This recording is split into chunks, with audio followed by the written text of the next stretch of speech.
म्हणायचा की मी देव आहे, काशीराम म्हणायचं की मी तुझा पुजारी. भगवंत म्हणतात की खूप झालं, माझ्या भोळ्या भाड्या प्रजेला हा फसवतोय, प्रत्येकाकडून धन घेतोय, प्रत्येकाला फसवतोय, याचा उद्धार करणं खूप गरजेचं आहे. भगवंताने सुदर्शन चक्राचा प्रहार करून तुला मस्तक धडावले केले, काशीरामचं सुद्धा वध केले.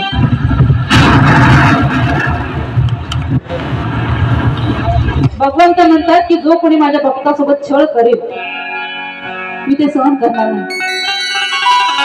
माझे भक्त नेहमी भोळे ती माहिती आहे, म्हणून माझ्या भक्तांसोबत छळ करेल तुम्हाला सहन होणार नाही. भगवंताने काशीराम आणि कोण लोकांचा उद्धार केल्यानंतर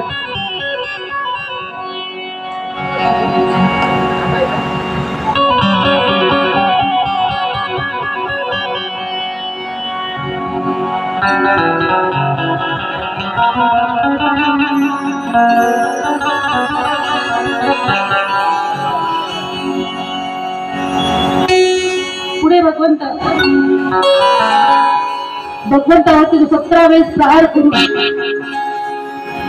शांत बसलेला नव्हता असा जरासंध. भगवंत म्हणतात की याचा उद्धार करणं फार गरजेचं आहे. आणि एवढ्या मोठ्या राजांना बंदिस्त बनवले, त्यांनी खूप साऱ्या राजांना बंदिस्त बनवलं होतं. भगवंत म्हणतात की त्या राजांना सोडवणं फार गरजेचं आहे. भगवंत पांडवांना संदेश पाठवतात की तुम्हाला राजसूय याचं आयोजन करावं लागेल, समस्त राजांना बोलवा.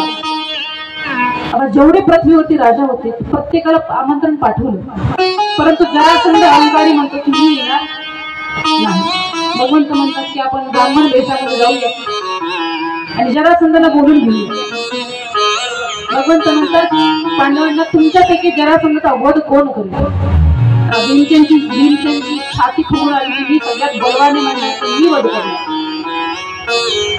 भगवंत म्हणतात की ठीक आहे, काय हरकत नाही. अर्जुन, भीमसेन आणि भगवान जरासंधच्या दारी जातात आणि म्हणतात भिक्षामध्ये. जरासंध म्हणतो काय हवंय तुम्हाला सांगा. आता जरासंध दारामध्ये जी व्यक्ती येते त्याला सगळं देऊन टाकते. जे दाणी येईल, दान मागेल त्याला ते दान देऊन टाकायचे. पहिले जरासंध विचारतो की तुम्हाला काय पाहिजे. भगवंत म्हणतात की आम्हाला द्वंद्व युद्ध करायचे. जरासंध म्हणतो की ब्राह्मणांचं काम तर नाही, तुम्ही निश्चितच क्षत्रिय आहात, युद्ध करायला तुम्ही क्षत्रिय आहात, तुम्ही कोण आहात मला खरं खरं सांगा. अर्जुनजी म्हणतात की माझं नाव अर्जुन, मी पांडवपुत्र आहे, माझं नाव अर्जुन आणि हा माझा भाऊ भीमसेन आणि हा आमच्या मामाचा मुलगा अखंड ब्रह्मांड नायक द्वारिकाधीश. भगवंत म्हणतात कि भगोड़े तो फिर से आ गए, तेरे साथ युद्ध करने में तो मुझे कोई दिलचस्पी नहीं है, क्योंकि तू रणभूमि में ही भाग रहता है, तो तेरे साथ युद्ध तो मैं करूंगा नहीं. ये भीमसेन बड़ा ताकतवर दिख रहा है, इसके साथ मैं युद्ध करूंगा. भीमसेन म्हणतात की ठीक आहे, माझं बल दाखवायची संधी आलेली आहे. आपल्या बाह्या पाठीमागे सरकवले आणि द्वंद्व युद्ध करण्यासाठी जरासंध जवळ आले. जवळ एकमेकाचे हात पकडले, द्वंद्व युद्ध सुरू आहे. संपूर्ण प्रजा एकमेकांकडे पाहते. जरासंध आणि भीमसेन प्रहार करतात. गदा घेतलेली आतमध्ये गहिरे प्रमाण करतात. परंतु त्यातून संयुक्त वाढत चाललेले म्हणून हे हरवत झाले.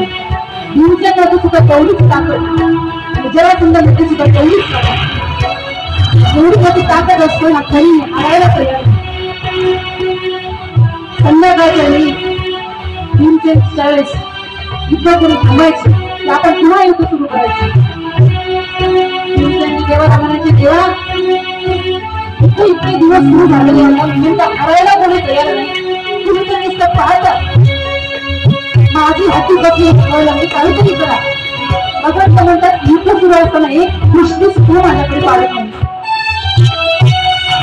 भीमसेनजी म्हणतात की उद्या तुम्ही माझ्या समोर बसा, मी तुमच्याकडे दृष्टी टाकेल. भीमसेन दुसऱ्या दिवशी युद्ध सुरू असताना भगवंताकडे पाहतात. भगवंताने एक हातात भीम काढले भीमचा मरून फाडले. भीमसेनला समजतं की आपल्याला जरासंध युद्ध कसा करायचा, वध कसा करायचा.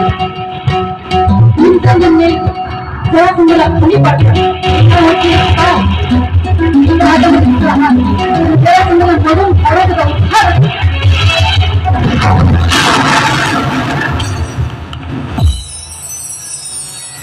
बोलिए भक्त वत्सल भगवान.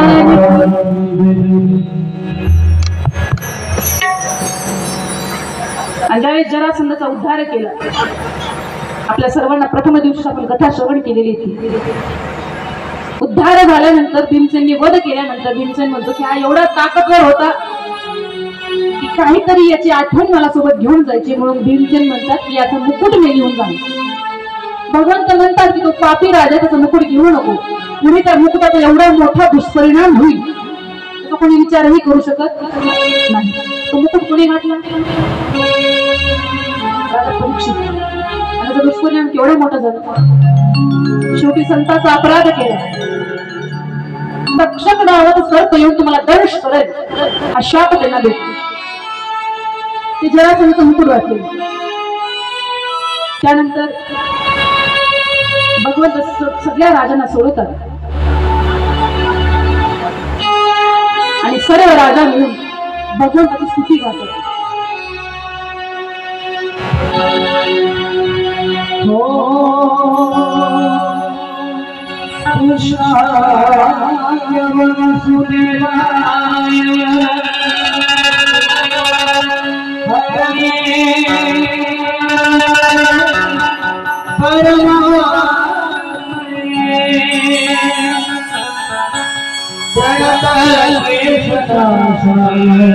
प्रणत